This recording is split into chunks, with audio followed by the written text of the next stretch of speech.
Salut à tous, c'est Vincent pour la chaîne de Presse Citron. Aujourd'hui, je vous présente deux tests, le Note 10 et le Note 10 Plus de Samsung.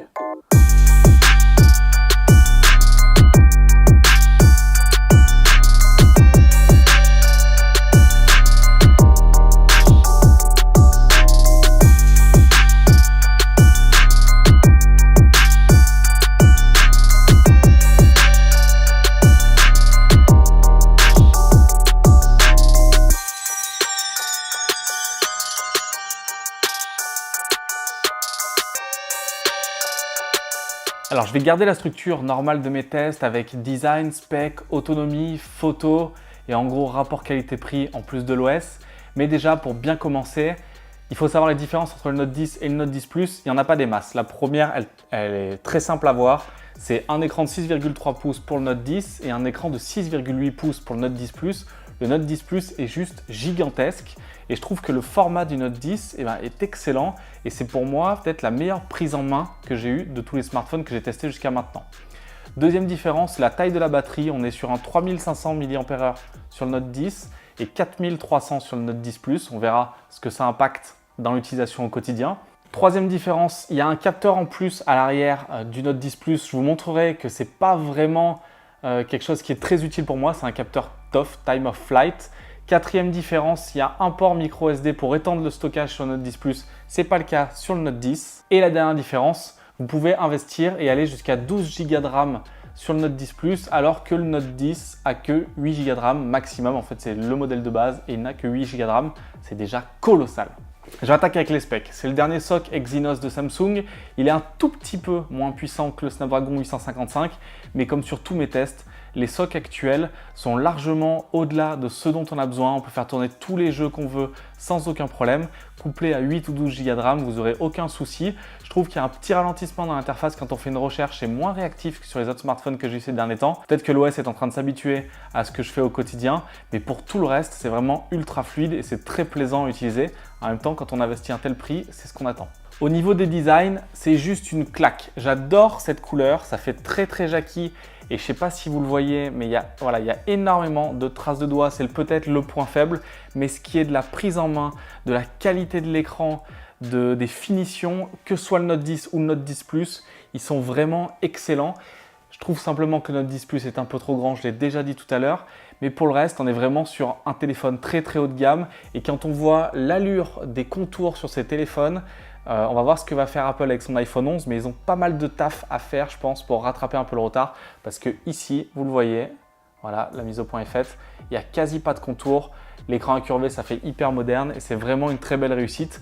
J'ai acheté le modèle noir et le modèle jaune multicolore. Celui-là est plus joli, mais dans tous les cas, il faut mettre une coque pour éviter les rayures et surtout les traces de doigts. En intro, j'ai oublié de dire un truc, c'est que les deux dalles sont différentes et la résolution aussi est différente.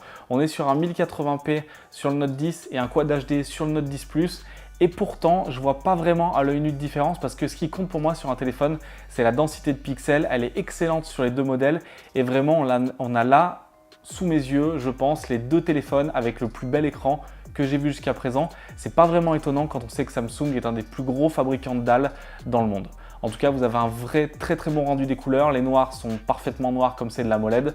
Et l'incurvé, moi j'aime bien. Il y en a certains qui n'aiment pas trop parce qu'on touche un petit peu sur le côté sans faire exprès. Moi j'adore, je trouve ça vraiment très réussi. Et pour finir sur l'écran, le petit trou à l'avant est en fait beaucoup plus petit que sur le S10 et surtout que le S10 Plus parce qu'il y avait deux capteurs. Et en fait, on le voit de moins en moins et je trouve ça vraiment stylé.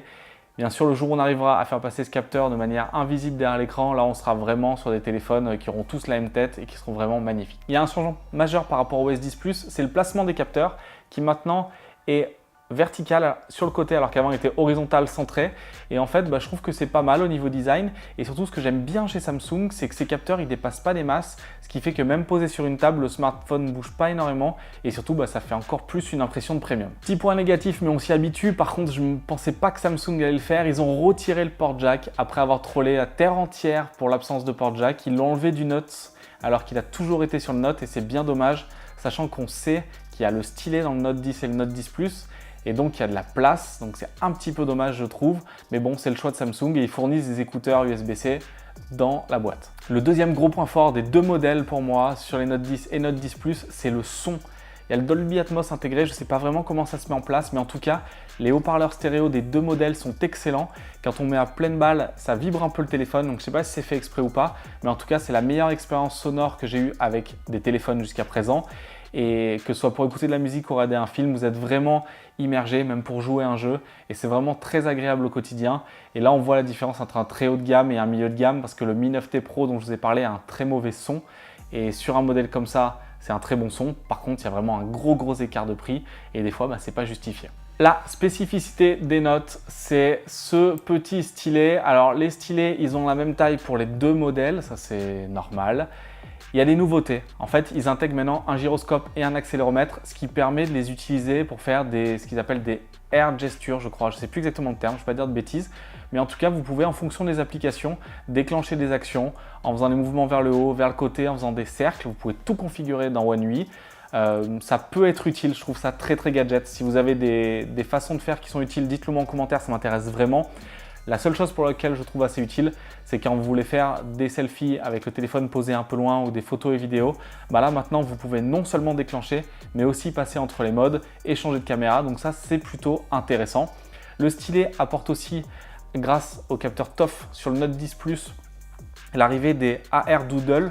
Donc en fait, c'est aussi quelque chose de très marketing, je ne pense pas utiliser dans ma vie. Vous montrez un peu toute la pièce au Note 10 Plus. Il va scanner, il va voir les profondeurs et en gros, vous allez pouvoir dessiner dans la pièce et ensuite, quand vous marchez, en fait, vous passez à côté de vos dessins. Vous pouvez par exemple organiser une petite chasse au trésor avec des portes et un petit enfant par exemple court dans les portes pour s'amuser. Voilà, c'était une petite idée pourrie à faire avec les AR Doodle. Si vous en avez des encore plus pourris, je vous laisse le mettre dans les commentaires. En tout cas, le stylet, ça peut plaire à certains. Moi, je ne l'utilise pas vraiment parce que d'une part, j'écris très mal. J'utilise par exemple pas mon Apple Pencil sur l'iPad mini. Mais voilà, si vous avez des tâches un peu plus précises à faire ou manipuler Lightroom par exemple, ça peut être intéressant. Mais sur toutes les prises de notes et tout, j'ai pas la technique pour le faire, mais je sais que ça plaît à certains. Et c'est vraiment la seule chose, je vais vous le dire en conclusion, qui différencie ce Note 10 du S10 Plus. Un point crucial pour l'achat d'un téléphone, c'est l'autonomie. Les notes ont toujours été très bons en autonomie, c'est le cas de ces deux modèles. Le Note 10 Plus est meilleur que le Note 10 sur autonomie.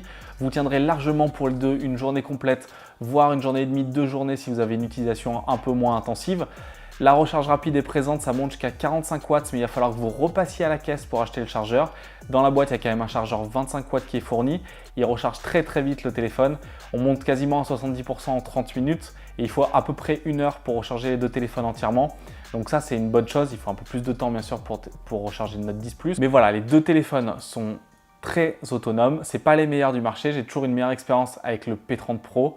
Mais par contre, il se recharge très vite et j'ai hâte de tester le chargeur 45 watts pour voir vraiment combien de temps. Parce que déjà avec le 25, ça va vite. Avec le 45, même si dans les 20 derniers pourcents c'est ralenti, ça doit aller encore plus vite. Qu'est-ce qu'on aime dans un téléphone? Qu'est-ce qui est important à part l'autonomie, les specs et le design? C'est l'OS, la surcouche. Je vous invite, si vous ne l'avez pas encore vu, à aller voir mon test du S10 Plus ici. Si vous l'avez déjà vu, ça veut dire que vous êtes abonné, ça fait plaisir. Si vous l'avez déjà vu et que vous n'êtes pas abonné, ça veut dire que vraiment vous devriez vous abonner parce que les vidéos vous plaisent. Si vous n'êtes pas abonné, abonnez-vous, ça me fait très plaisir. One UI, c'est une des expériences Android que j'aime le plus. C'est encore le cas sur ce Note 10 et le Note 10 Plus. Il n'y a pas de différence par rapport au S10 de l'époque. C'est vraiment une super surcouche, très simple. On peut paramétrer pas mal de choses, mais on ne s'y perd pas dans les menus. C'est très simple, il y a le mode nuit qui est bien pensé. La vraie différence dans cette version-là avec le S10, c'est que comme il y a le stylet, il y a le petit menu pour le stylet qui permet de créer rapidement une note, les AR Doodle, etc. C'est vraiment une super surcouche. J'ai hâte de voir ce que ça va devenir avec Android 10. Mais voilà, One UI, là vraiment Samsung, ils sont au top. C'était un défaut chez eux avant la surcouche. C'est maintenant une énorme qualité et je les place vraiment tout en haut d'Android avec Android Stock et OxygenOS de OnePlus. Au niveau de la photo, c'est aussi excellent. Alors, c'est les mêmes capteurs que le S10 Plus. On a un ultra grand angle, un capteur principal, un téléphoto. Sur le Note 10 Plus, il y a en plus le capteur TOF de profondeur qui vous permet de faire pas mal de choses. Moi, je trouve les rendus des photos Samsung très bons. Ce n'est pas les meilleurs du marché, ils sont encore en dessous du P30 Pro pour moi, surtout en mode nuit et du Pixel. Mais par contre, vous avez une très belle palette. Le rendu des couleurs est vraiment, pour moi, c'est ce que j'aime en fait. Mais c'est très subjectif la photo. Au niveau vidéo aussi, c'est un excellent rendu. Maintenant, on monte à 4K 60 fps sans stabilisation. Vous pouvez le voir dans cette vidéo-là, même de nuit, ça rend très bien. Et un truc très bête, j'étais à un concert là, le son ne sature pas. Donc je ne sais pas comment il gère la chose, mais toutes les fois précédentes où j'ai enregistré un concert avec qu'un smartphone ça avait tendance à saturer. Là, c'est pas le cas alors que le bruit était vraiment énorme. Alors le capteur TOF, il permet de faire les AirDoodle comme j'ai vu et il permet un truc sympa sur la vidéo, c'est l'arrivée des vidéos en mode portrait. Donc en gros, ça vous fait un flou d'arrière-plan grâce au capteur qui détecte votre visage. C'est pas parfait, on voit un peu les cheveux dans le flou, etc. Ça a le mérite d'exister. Je sais que logiciellement, c'est fait par Skype par exemple, c'était fait aussi par Facebook. Je sais pas s'ils ont arrêté, j'ai un collègue qui aimait beaucoup ça. Voilà, c'est un petit gimmick. Est-ce que ça va vous servir? Je sais pas. En tout cas, avec ce trip capteur photo, vous êtes sûr de ne pas rater de clichés, d'avoir des excellentes photos, de faire des très bonnes vidéos. C'est pas le meilleur, mais il est dans le top 5. Alors là, vous dites, Vincent, il a kiffé le Note 10 et le Note 10 Plus. C'est le cas. Il y a un truc que je kiffe pas, c'est que la gamme Samsung est déjà très complexe et qu'en créant en fait le Note 10, donc un modèle plus petit que le Note 9, ils ont encore plus flouté la gamme. Il y a quelques différences entre les deux modèles. Personnellement, je préfère le Note 10 même s'il a une autonomie un peu moins bonne parce qu'il fit vraiment très bien dans la main par rapport au Note 10 Plus qui est trop gros, vraiment. Mais est-ce que vous devriez acheter ce Note 10? Et bien en fait, si vous n'êtes pas fan ou pas utilisateur du stylet, je ne vous conseille pas pour l'instant. Pourquoi? Parce que les gammes se resserrent et en fait, il y a très peu de différence entre le S10 Plus et le Note 10 classique. Par contre, le prix du S10 Plus aujourd'hui est en dessous de 700 €, voire moins. Donc vous avez tout intérêt à vous diriger vers le S10 Plus. En plus, il y a le port jack. Alors oui, vous allez avoir un peu plus de contours. Le design est peut-être un peu moins stylé. Mais au final, au niveau des specs, de la qualité photo, de l'autonomie, etc., vous retrouvez sur quasiment la même chose. Donc, je vous conseille d'attendre, sauf si vous êtes un vrai fan des stylés ou que vous voulez acheter le Note 10 Plus. Et bien sûr, ces deux smartphones sont au top sur le marché. Il y a les nouveaux iPhones qui vont débarquer, c'est leur concurrent frontal. Ce sera le moment pour moi de vous faire une comparaison iPhone 11 versus Note 10 et voir qui c'est qui gagne. En tout cas, aujourd'hui, si j'ai un conseil à vous donner, si vous voulez un téléphone Samsung, le meilleur compromis, c'est le S10 Plus. Bon bah je vous remercie, c'était sympa cette petite vidéo avec un double test. J'ai galéré à la faire, j'espère que c'était aussi clair que d'habitude. Si vous l'avez aimé, un pouce bleu, mais ce qui est encore plus important pour moi, c'est que vous mettiez un commentaire pour me poser vos questions, me donner votre avis sur les téléphones et sur la vidéo. N'oubliez pas de cliquer à la fin sur le petit bouton s'abonner. On va voir une énorme actu au niveau smartphone. On va aussi vous faire là un test Mercedes dans les semaines qui viennent. On va partir en essai. Donc si vous aimez les voitures, abonnez-vous. Et de toute façon, le mois de septembre va être assez colossal avec l'arrivée des nouveaux iPhones, des nouveaux Mate 30 et après la sortie des Pixel 4. Donc je pense qu'on va avoir beaucoup de vidéos. Donc moi je vous donne rendez-vous très bientôt sur la chaîne YouTube de Presse Citron.